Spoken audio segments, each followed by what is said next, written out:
listeners. My name is Cliff Ratza. I'm the author of two ongoing series of novels, the Lightning Brain series and its sequel, the Keeper series.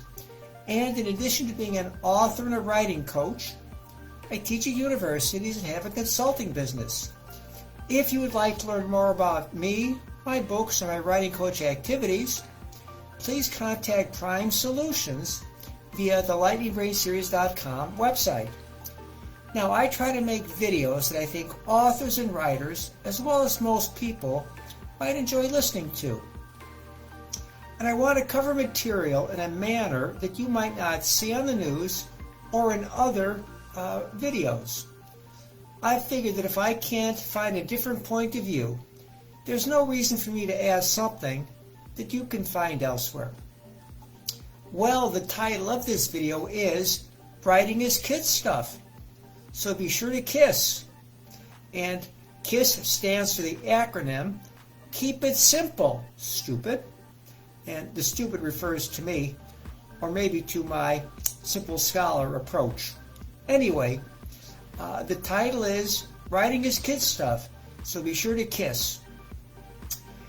And let me explain why I believe this is so. Human beings are natural-born storytellers. In fact, little kids are natural-born artists. That's why early schooling emphasizes painting and music and storytelling. Our brains have these talents hardwired into our neural circuits. And it's in there thanks to DNA from birth. We think in terms of pictures and words, to which our sensory perceptions add emotions and feeling. And our brain adds interneural connections through learning. Our cognitive thinking becomes more complex and nuanced, and we add logic and morals and numbers to our skills base. And we go and grow from there. I imagine that many of you listeners have fond early grade school memories of the arts, in-class creative writing or painting, and group singing. You were probably never bored when engaged in them because you used your imagination to create works of art.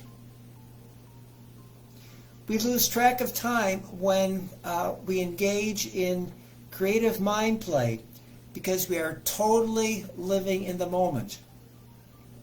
And as our brains continue growing, we move into the more cognitive activities, such as mathematics and the hard as well as the soft sciences, which need us to apply numeric as well as verbal skills, plus creativity.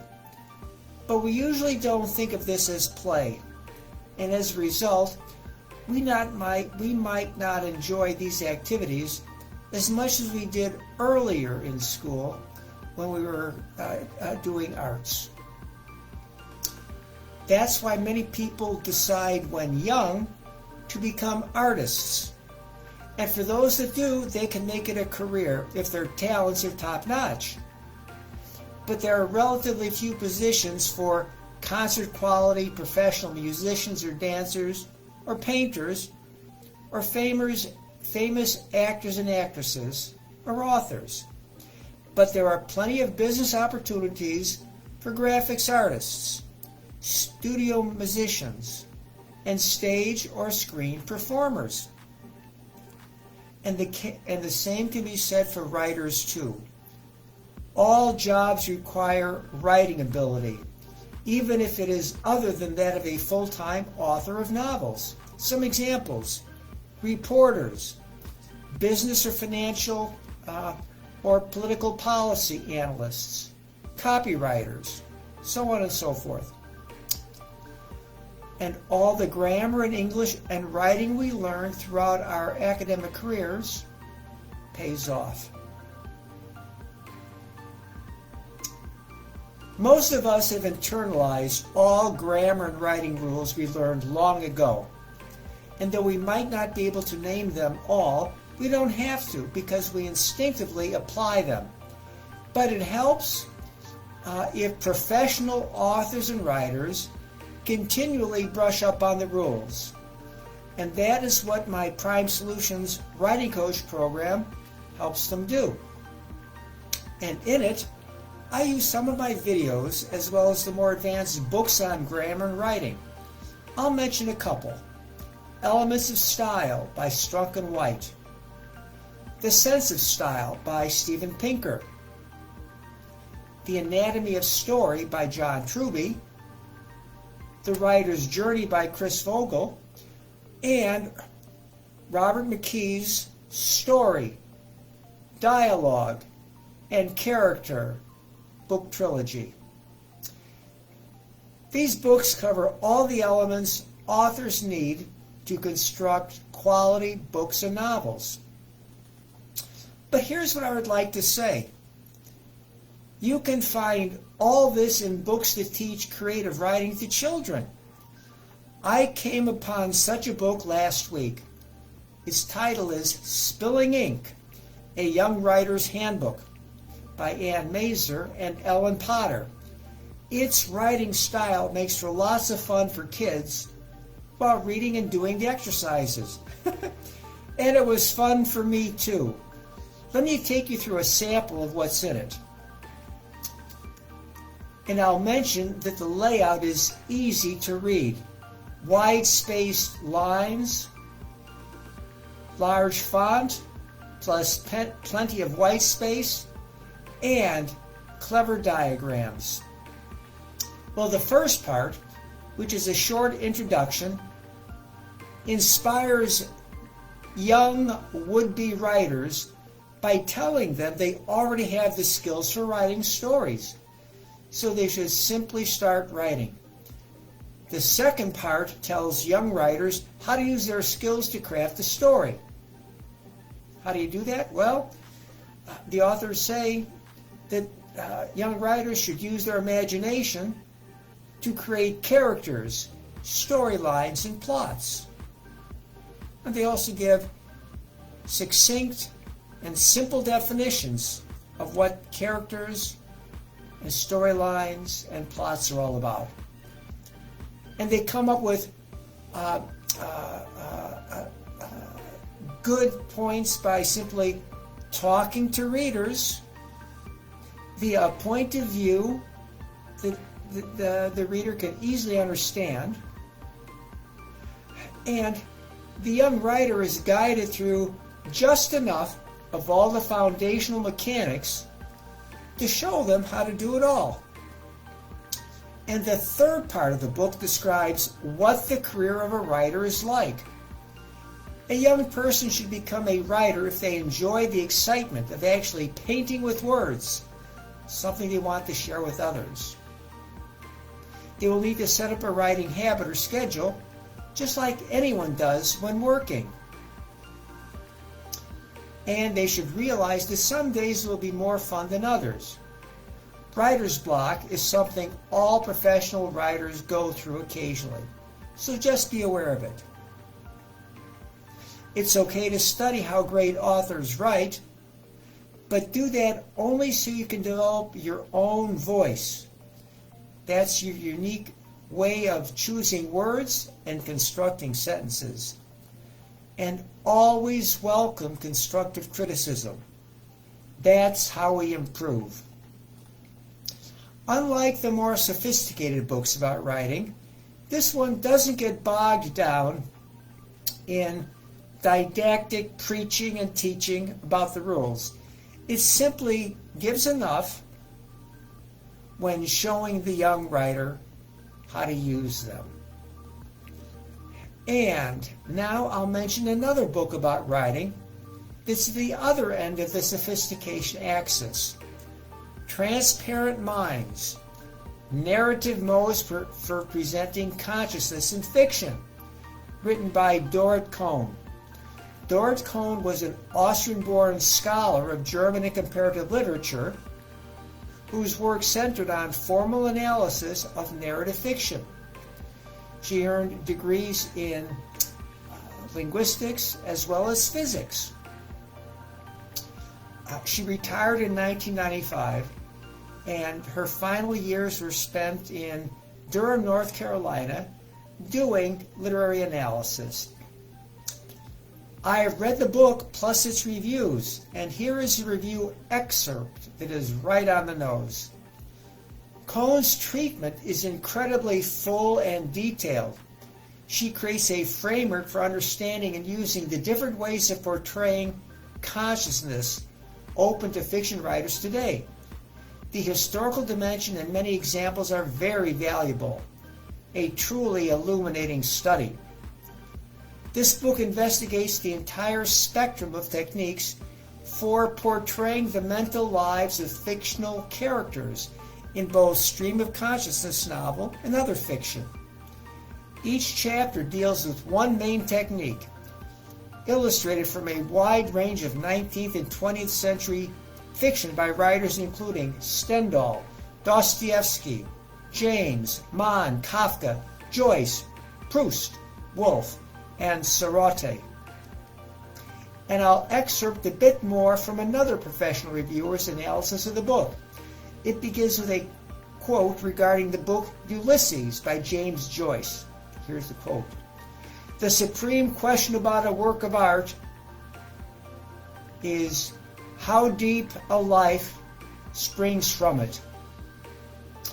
And the reviewer goes on to say that, as one would expect from a book regularly placed atop the greatest of all time lists, there are nearly as many avenues to trace down in discussing Ulysses' importance, accomplishments, and legacy as there are people who've actually read it.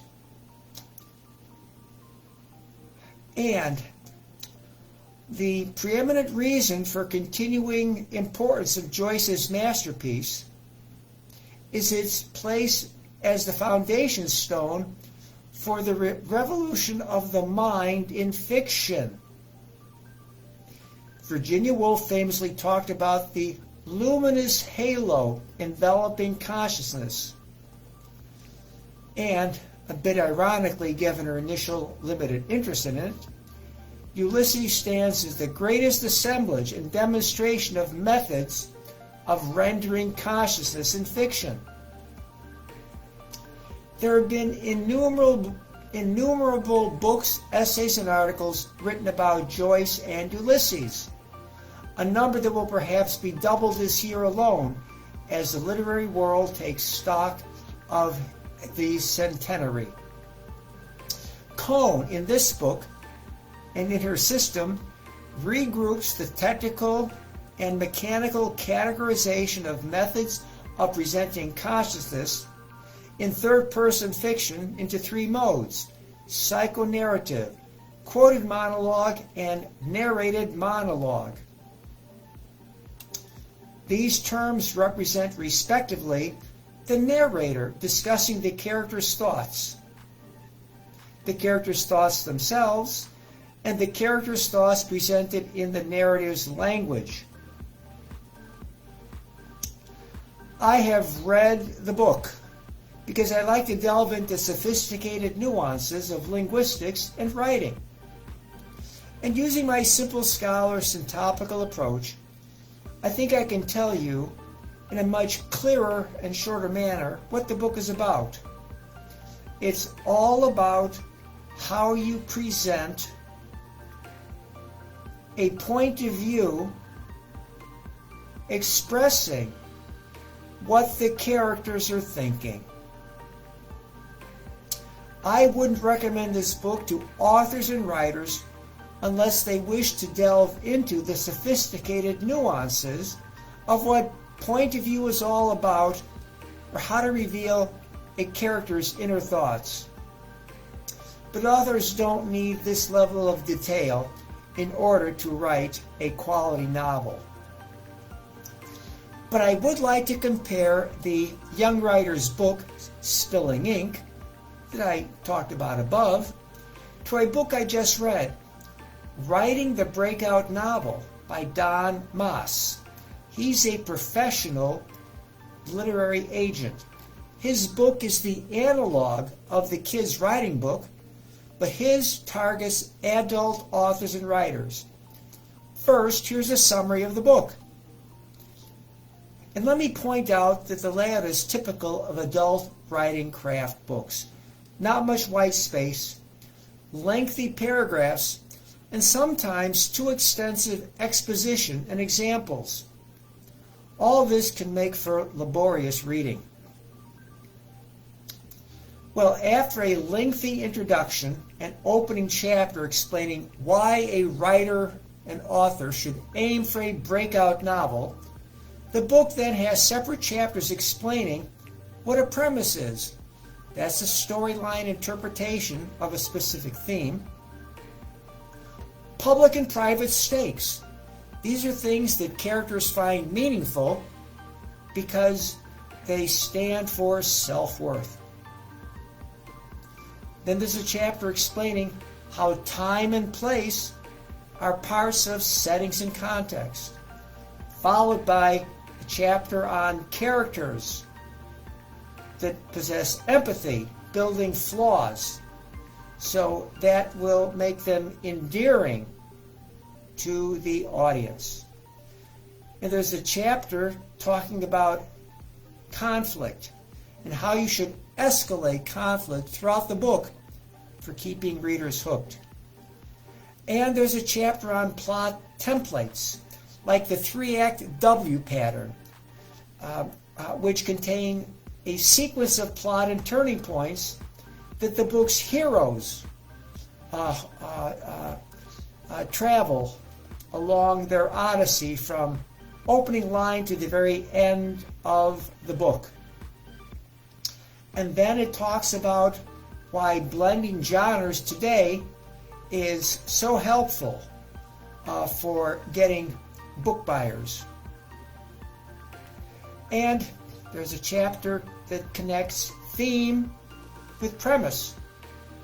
And finally, there's a recap of what a breakout novel does for the author. It'll bring success, sales, and perhaps an opportunity to build a complete series. All this stuff is great, but it's also covered in Spilling Ink, the Young Writer's Handbook.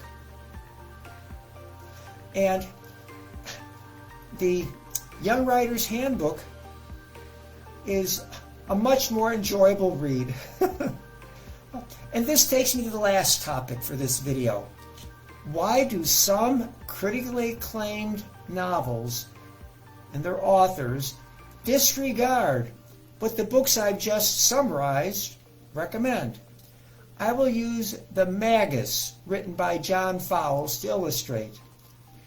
The Magus is a postmodern novel by British author John Fowles, telling the story of a young British graduate who is teaching English on a small Greek island.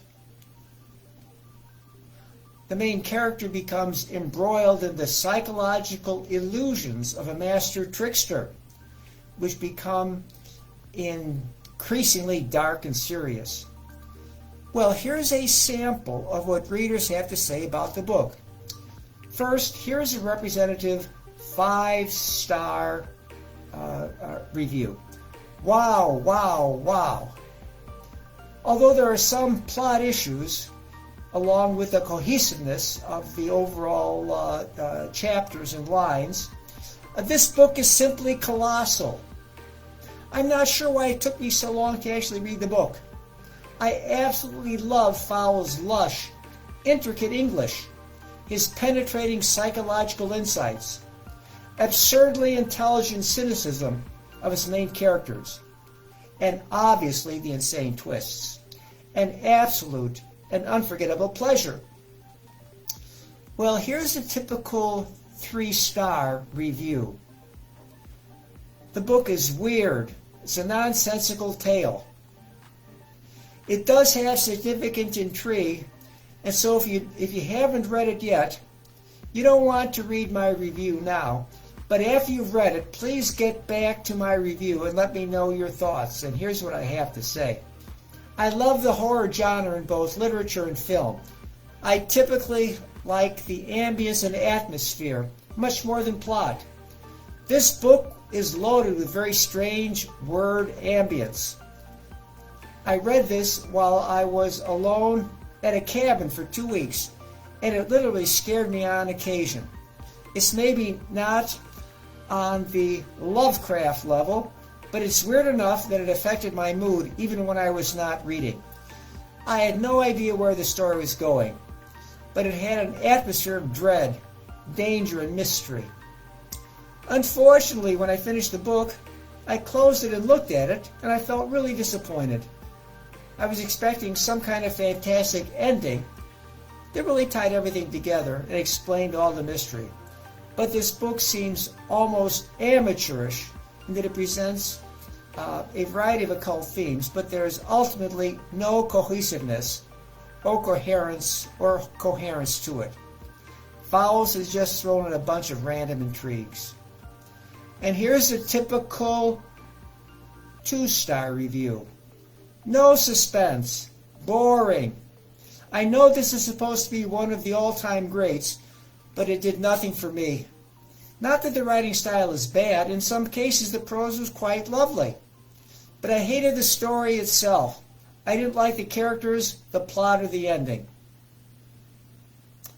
I actually thought it was sadistic and crude and narcissistic, and it never scared me or held my interest. And here's a typical 1-star review. Inane and interminable. If this is his masterpiece, his other books must be absolute dreck. Cannot think of one positive thing to say. Well, like many highly regarded literary classics, at most maybe 40% of the reviews are positive. The rest are neutral or negative. And here's the reason for this. The author is deliberately writing for a smaller and targeted audience that applauds postmodern literary novels for which characters are often unappealing, the storyline often confusing and depressing, and a plot that leads, nowhere.